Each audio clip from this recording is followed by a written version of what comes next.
the serene Roshi in the meditation hall, the compassionate Lama on the teaching throne. When we come to this path, we often carry an image of the spiritual teacher as a figure of near perfection, a wise, selfless, and harmless guide. So when we hear the stories, and there are so many, of sexual abuse, financial exploitation, and the profound abuse of power, the dissonance is shattering. The common misconception is that these scandals are a flaw in the teachings, or that the people who fall must not have been real Buddhists.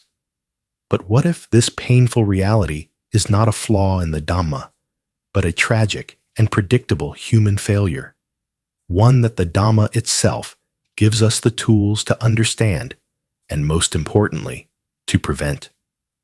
Welcome to the Mindful Compass. Today, we are talking about the most difficult and painful subject in Western Buddhism. Why have there been so many scandals? And how can communities respond with wisdom and compassion? This is not a topic for gossip. It is a profound exploration of the Dhamma. We will look at the causes, the conditions, and the skillful, healing responses that are emerging. Why is this essential? Because avoiding this topic is a thicket of views that lets harm continue. To walk this path with integrity, we must be willing to face the shadows. The health of our entire spiritual community depends on it. First, we must be clear. The Buddha's path is built on a non-negotiable foundation of Sila, or ethics. The very first precepts are to abstain from killing, stealing, lying, sexual misconduct, and intoxicants. The monastic code, the Vinaya, is a vast detailed system of accountability. These scandals are not a new teaching or a crazy wisdom that is beyond ethics. They are a profound betrayal of the path's foundation. So why do they happen? 1. Power dynamics. A spiritual teacher is given immense trust and authority. This creates a dangerous power imbalance. 2. Cultural projection. Westerners, often spiritually hungry, have a tendency to project infallibility onto a teacher, creating a guru figure. We give away our own authority, and the teacher, who is still a human being with human greed, aversion, and delusion, takes it. 3. Lack of accountability. When these teachings came to the West, they were often divorced from the traditional community and monastic structures of accountability. A single teacher became a lone wolf, an absolute authority with no checks and balances. To make this clear, let's use the analogy of the brilliant surgeon. We can think of a teacher who is a master of meditation, samadhi. They have golden hands. They are a virtuoso of the mind. They can guide people into deep states, offer profound insights, panna, and they seem miraculous. The mistake we make is assuming that this technical skill automatically equals ethical integrity. We assume the brilliant surgeon is also a good person who inherently follows the Hippocratic oath to do no harm. The scandals are the tragic discovery that the surgeon, despite their brilliant hands, is ignoring the oath. They are using their skill not to heal the patient, but to exploit them for their own gain, for power, for sex, for money. The diagnosis is not a failure of surgery, meditation. It is a catastrophic failure of Sila, ethics. The Buddhist path insists that Sila is the foundation for the entire operation. You cannot have one without the other. So what are the negative side effects? The harm is devastating. It causes profound trauma to the survivors. It shatters the trust of the community, or Sangha. And it can cause people to abandon the Dhamma itself, believing the medicine is poison. But a skillful response is emerging. This is the how. The Sangha is learning to heal itself.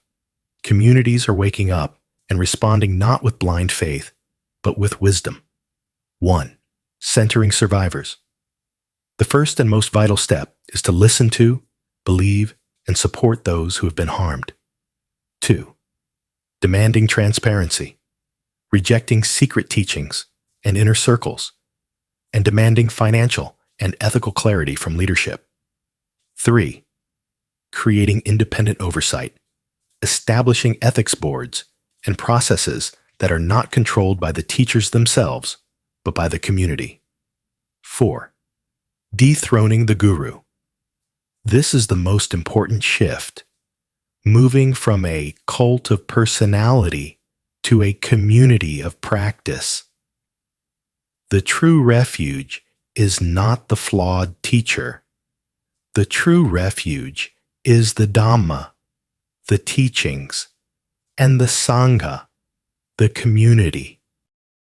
This brings us to our practice. The root of this problem is giving away our power.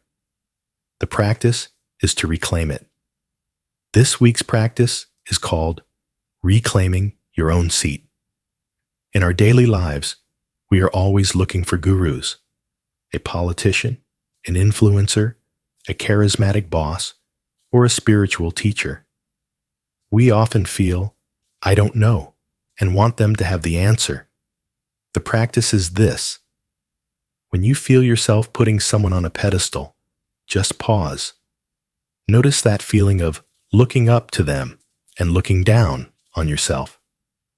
In that moment, take a breath. Mentally, reclaim your own seat. This does not mean disrespect. It means discernment. You can respect their wisdom, but you never give away your own integrity. You never silence your own inner voice that knows right from wrong. This practice is the internal antidote to projection.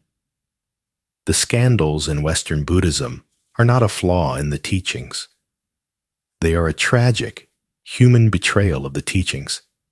But the response, the brave voices of survivors, the call for transparency, the move toward community as refuge, that is the Dhamma in action.